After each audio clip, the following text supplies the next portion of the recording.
Para sahabat refleksi pagi, hari ini kita akan bersama-sama belajar untuk memahami seluruh Alkitab dalam drama 6 babak.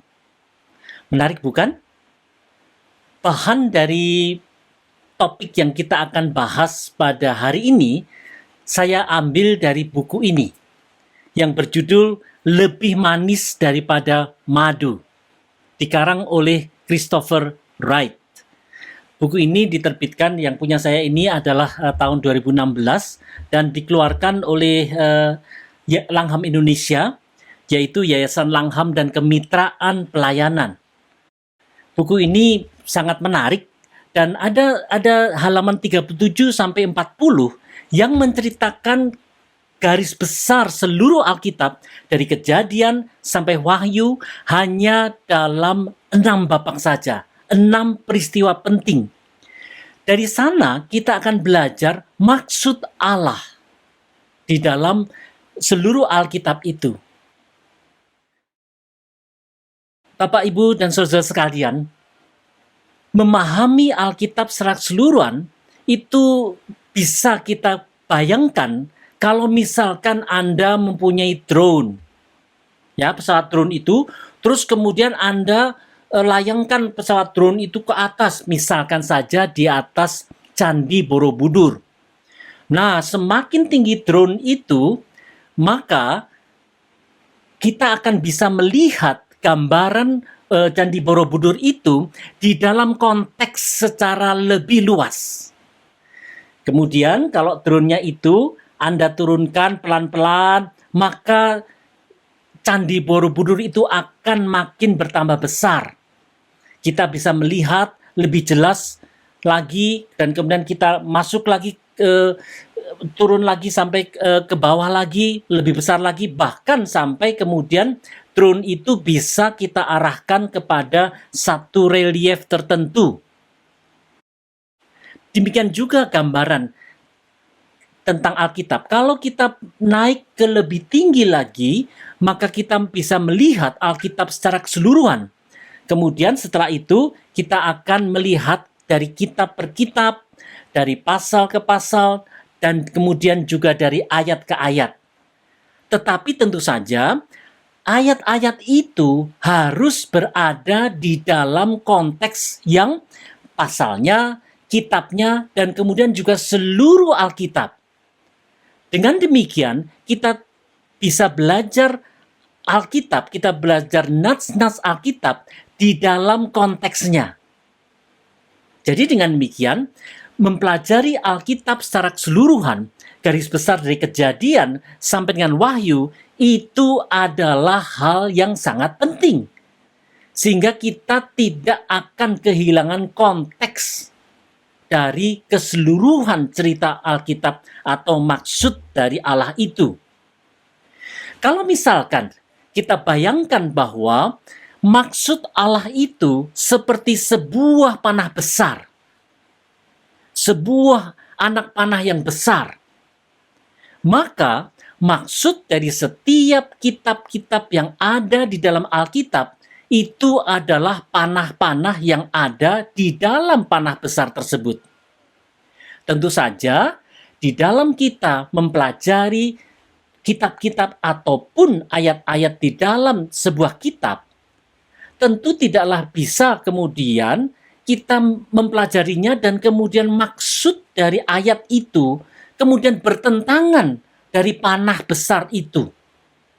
Baik panah besar dari maksud penulisan kitab ataupun juga maksud dari seluruh Alkitab. Dengan demikian, sangatlah penting segala maksud ataupun segala arah dari apa yang kita pelajari dalam Alkitab itu harus berada sesuai, sejajar, searah dengan maksud Allah di dalam Alkitab secara keseluruhan. Jadi dengan demikian, ini menunjukkan betapa pentingnya kita mempelajari Alkitab dari Kejadian sampai Wahyu secara keseluruhan, sehingga kita bisa melihat secara garis besar apa sih sebenarnya maksud Allah di dalam Alkitab itu. Christopher Wright dengan sangat mudah menjelaskan tentang seluruh Alkitab tadi dari Kejadian sampai Wahyu di dalam drama 6 babak. Nah, di sini saya akan tunjukkan halaman 37 sampai 40. Kalau Anda hendak mempelajarinya, ini sangat bagus karena ini dituliskan dengan sangat gamblang dan mudah. Mari kita mulai mempelajari drama 6 babak itu, dan mari kita bayangkan ada sebuah garis, ya. Mari kita buat garis, ya, dari titik ini, titik awal, ya, sampai ke titik akhir. Ya, buatlah garis dari sebelah ini, sini menuju ke sana. Dan garis ini adalah perjalanan waktu atau kronologis, ya, waktu yang berjalan dari sejak titik awal itu adalah penciptaan. Kemudian titik akhir itu adalah kedatangan Yesus Kristus yang kedua kali. Dan disinilah Alkitab itu berada, yaitu mulai dari Kejadian 1 ayat 1 sampai dengan Wahyu pasal yang terakhir. Ya. Nah, jadi dengan demikian, mari kita lihat garis ini sebagai bentangan waktu atau kronologis. Dan disinilah drama 6 babak itu terjadi. Disinilah kejadian-kejadian penting di dalam Alkitab yang menggambarkan maksud Allah dalam Alkitab itu dinyatakan dengan gamblang dan jelas. Nah, jadi dengan demikian kita mulai saja. Titik yang pertama itu adalah penciptaan. Kalau Anda mengikuti dengan menggambar, maka buatlah sebuah garis dari sini, kemudian ke sana, dan tuliskan yang paling ujung ini adalah nomor 1. Ya, kemudian letakkan di sini, kalau ini adalah garisnya, 1, kemudian 2, tuliskan nomor 2, nomor 3, nomor 4, nomor 5, dan nomor 6 yang paling ujung di sana. Ya. Di sini kita bisa melihat bahwa 6 babak inilah yang menggambarkan Kejadian sampai dengan Wahyu, dan kemudian 6 babak ini dibagi menjadi 2 bagian utama, yaitu bagian 1 sampai 3 ini adalah Perjanjian Lama, kemudian 4 sampai 6 itu adalah Perjanjian Baru. 3 kejadian penting di Perjanjian Lama dan kemudian 3 hal penting di Perjanjian Baru. Cukup jelas? Ya, silakan diikuti dengan sambil Anda membuat sebuah garis dan kemudian beri nomor 1, 2, 3, 4, 5, 6. Di dalam Perjanjian Baru ini, maaf tadi Perjanjian Lama, di bagian pertama di Perjanjian Lama tadi, maka kita akan belajar tentang Kristus yang akan datang. Jadi dengan demikian kalau yang di tengah ini adalah nomor 4 itu adalah Kristus, maka sebenarnya Perjanjian Lama itu melihat kepada Kristus yang akan datang. Dan kemudian di Perjanjian Baru kita melihat Kristus yang sudah datang, yang diceritakan dalam Injil, dan kemudian juga diceritakan oleh para rasul, disaksikan oleh para rasul, dan kemudian juga Kristus itu akan datang kembali. Itu adalah bagian yang kedua, yaitu di Perjanjian Baru. Mari sekarang kita melihat bagaimana 6 babak itu mengalir di dalam sejarah dari Kejadian sampai Wahyu. Sekarang Anda bisa menulis di catatan Anda tadi, tuliskan di bawah nomor 1 tadi, ya, yaitu penciptaan. Kemudian simbolnya adalah panah ke bawah, ya. buatlah panah ke bawah di atas nomor 1 tadi, kemudian tuliskan di bawah nomor 1 itu penciptaan. Itu adalah babak pertama di dalam sejarah ini. Babak pertama ini diceritakan di Kejadian 1 dan 2, di mana Allah menciptakan segala sesuatu. Allah menciptakan segala sesuatu, dan kemudian juga di sini Allah menciptakan segala sesuatu kudus adanya, suci adanya. Jadi Anda bisa memberikan gambaran kalau warna, maka penciptaan ini adalah putih. Karena apa? Karena semuanya baik. Bahkan dikatakan setelah manusia diciptakan, semuanya sangat baik. Ya, sangat baik. Itu adalah bagian nomor 1, penciptaan. Dan kemudian semuanya sempurna. Tetapi kemudian apa yang terjadi di babak kedua? Di babak kedua ini adalah dosa. Ya, tuliskan di bawah nomor 2 itu kata dosa. Kemudian di situ gambarkan simbol X atau tanda kali. Ya, simbol atau tanda kali. Seperti itu. Mengapa? Karena ciptaan yang baik dan sempurna itu, kemudian karena Adam dan Hawa jatuh ke dalam dosa, maka seluruh ciptaan itu kemudian terkutuk dan jatuh di dalam dosa. Itu diceritakan di Kejadian 3. Drama babak kedua ada di Kejadian 3. Manusia jatuh dalam dosa sehingga manusia diusir keluar dari Taman Eden oleh Allah. Itu adalah bagian kedua dengan simbol X. Karena apa? Karena manusia dicoret, manusia dikeluarkan, manusia diusir dari hadapan Allah. Hubungan manusia dengan Allah kemudian menjadi terputus.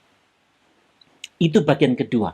Nah, sekarang mari kita melihat kepada bagian ketiga.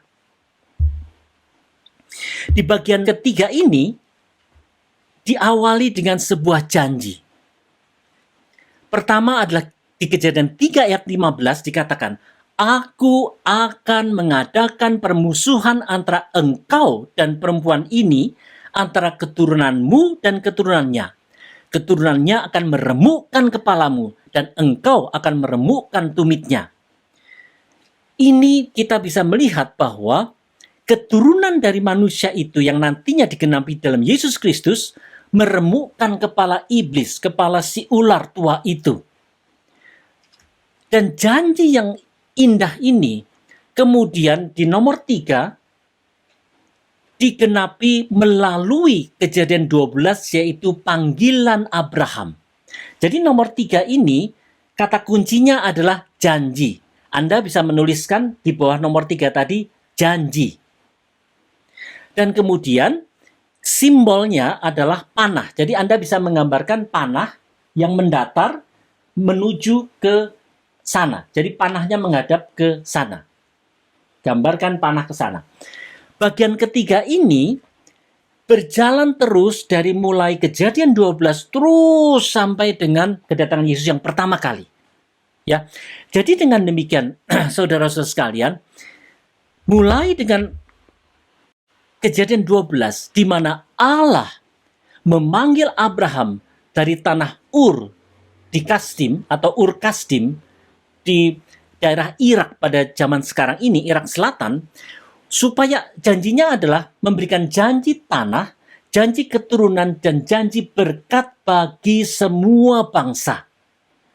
Ini tentu saja hal yang sangat berarti, karena disinilah Allah di dalam anugerahnya yang begitu besar kepada manusia, Allah yang berinisiatif memanggil Abraham. Mengapa Abraham? Itu adalah semua semata-mata karena anugerah Tuhan saja. Bukan karena Abraham itu lebih baik dari orang lain, tetapi Tuhan memilih Abraham. Dan kemudian peristiwa yang Anda bisa lihat mulai dari Kejadian 12 terus sampai kejadian yang kita lihat kisah-kisah dalam Alkitab, termasuk yang Anda pelajari dalam cerita-cerita sekolah minggu, terus sampai Perjanjian Lama itu selesai dan sampai dengan nantinya kedatangan Kristus yang pertama kali itu, kelahiran Yesus Kristus, itu adalah cara Tuhan untuk merenda sejarah di Perjanjian Lama sehingga Tuhan Yesus datang. Penggenapan janji itu dijalankan, ya, dilaksanakan, diwujudkan oleh Allah. Dengan demikian, kalau tadi saya katakan bahwa Perjanjian Lama itu memandang ke masa datang, memandang kepada Kristus, adalah karena apa? Karena Perjanjian Lama ini menubuatkan tentang kedatangan Mesias, yaitu Yesus Kristus itu. Itu adalah babak yang ketiga. Mari kita lanjutkan pembahasan drama 6 babak dari perjalanan dari Kejadian sampai dengan Wahyu. Saudara-saudara sekalian, drama yang keempat adalah Injil. Jadi coba Anda tuliskan di bawah angka 4 itu kata Injil. Kemudian simbolnya adalah salib. Salib. Di babak keempat ini, setelah janji itu disampaikan di Perjanjian Lama, maka janji itu digenapi di dalam kedatangan Kristus Yesus Tuhan kita, dan kemudian itu diceritakan di kitab Injil. Dan kemudian kita juga memahami bahwa Matius, Markus, dan Lukas itu disebut dengan Injil sinoptis, di mana ketiga penulis Injil ini seperti tiga wartawan yang menuliskan dari berbagai dari perspektif mereka masing-masing tentang tindakan Yesus, terutama tentang tentang tindakan Yesus Kristus. Dan kemudian setelah itu Injil Yohanes itu lebih banyak menyaksikan atau menyaksikan tentang siapa Yesus Kristus itu. Jadi dengan demikian, apabila Anda membaca kitab Injil, tiga Injil yang sinoptik tadi, yaitu Matius, Markus, dan Lukas, maka akan terasa berbeda dibandingkan dengan kalau Anda membaca Injil Yohanes yang lebih terkait dengan, kalau dalam bahasa Inggris itu being, ya, siapa Yesus Kristus sejatinya. Kemudian di dalam kitab Injil inilah yang disebut dengan kabar baik. Kristus adalah kabar baik yang diceritakan di drama babak keempat ini. Kristuslah yang dinanti-nantikan oleh orang-orang, nabi-nabi, tokoh-tokoh yang ada di Perjanjian Lama itu. Dan inilah sumber sukacita kita. Dan di dalam cerita Injil ini, maka kita kemudian melihat bagaimana Yesus lahir, kemudian Yesus bertambah besar, melayani, dan kemudian disalibkan, mati, dan bangkit pada hari yang ketiga, dan kemudian nantinya naik ke sorga, dan kemudian Roh Kudus turun, ya, pada Kisah Rasul. Jadi inilah babak yang keempat. Bagaimana dengan babak yang kelima? Babak kelima, kata kuncinya adalah misi. Misi. Jadi kalau ada angka 5 di catatan Anda, tuliskan kata misi. Dan kemudian simbolnya adalah seperti halnya simbol yang ketiga, tadi drama ketiga, panah yang menuju ke sana, panah yang mengarah ke sana. Ya.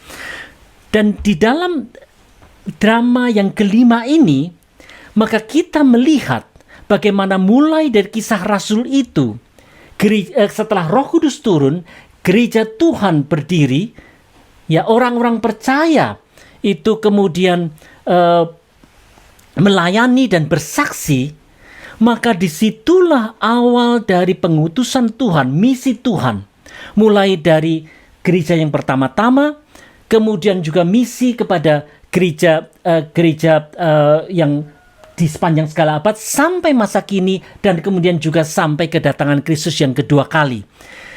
Dan kita perlu melihat bahwa Kalau di Perjanjian Lama, Allah memilih bangsa Israel sebagai saksinya, tetapi di Perjanjian Baru, Allah memilih gerejanya, yaitu persekutuan orang percaya, untuk menjadi saksinya. Saksi apa? Saksi tentang Yesus Kristus Tuhan kita. Ya, ini adalah drama babak kelima. Ini adalah misi yang harus diemban oleh kita semua sebagai orang percaya untuk memberitakan kabar baik itu kepada semua orang. Itu adalah drama yang kelima. Dan di dalam perjalanan sejarah dari sejak gereja pertama-tama terus sampai gereja di masa lalu, sampai di masa kini, dan kemudian gereja di masa mendatang, maka kita semua diutus Tuhan untuk menjadi saksi Tuhan yang setia. Ya, sampai kapan? Sampai drama babak yang keenam, yaitu kedatangan Yesus yang kedua kali, atau kata kuncinya adalah ciptaan baru. Anda bisa menuliskan di bawah nomor 6 yang Anda tulis di catatan Anda, ciptaan baru. Di dalam kedatangan Yesus Kristus yang kedua kalinya itu, di Wahyu 21 dan 22, kita melihat bagaimana bumi baru dan langit baru itu, kemudian bagaimana kemudian semuanya itu dijadikan baru. Dan disitulah akhir dari semua kisah dari Kejadian terus sampai ke Wahyu itu. Jadi dengan demikian, saudara sekalian, 6 babak ini menjadi 6 babak yang penting untuk kita pahami. Mari kita ulangi, ya. Mari kita ulangi drama 6 babak itu. Babak yang pertama, panah ke bawah, adalah penciptaan. Drama babak yang kedua, bentuknya atau simbolnya adalah cross atau kali, itu adalah kejatuhan atau dosa. Kemudian yang ketiga adalah janji, panah yang mengarah ke sana. Kemudian yang keempat adalah Injil dengan simbol salib. Yang kelima adalah misi, simbolnya adalah panah yang menuju ke arah sana. Dan yang keenam adalah ciptaan baru dengan simbol yang sama seperti nomor 1, yaitu panah ke bawah. Karena apa? Karena Allah menjadikan segala sesuatunya itu baru. Saudara sekalian, para sahabat refleksi pagi, saya berharap supaya kita semua bisa memahami dengan mudah garis besar drama 6 babak ini, sehingga nantinya bila kita semua belajar Alkitab, kita memahami maksud besar dari Alkitab. Dan dengan demikian nantinya kita akan bisa mempelajari dengan lebih mendalam apa-apa yang kita bisa dalami tentang nats-nats yang kita pelajari satu persatu itu. Nah, di dalam video berikutnya, nanti kita akan mencoba secara khusus kita mendalami Perjanjian Lama yang sering kali disebut dengan sejarah keselamatan. Nanti di video berikutnya kita akan melihat sebuah kronologis dalam bentuk garpu tala buntung sebelah. Nantikan video berikutnya, dan kiranya nama Tuhan terus dimuliakan. Soli Deo Gloria. Terima kasih.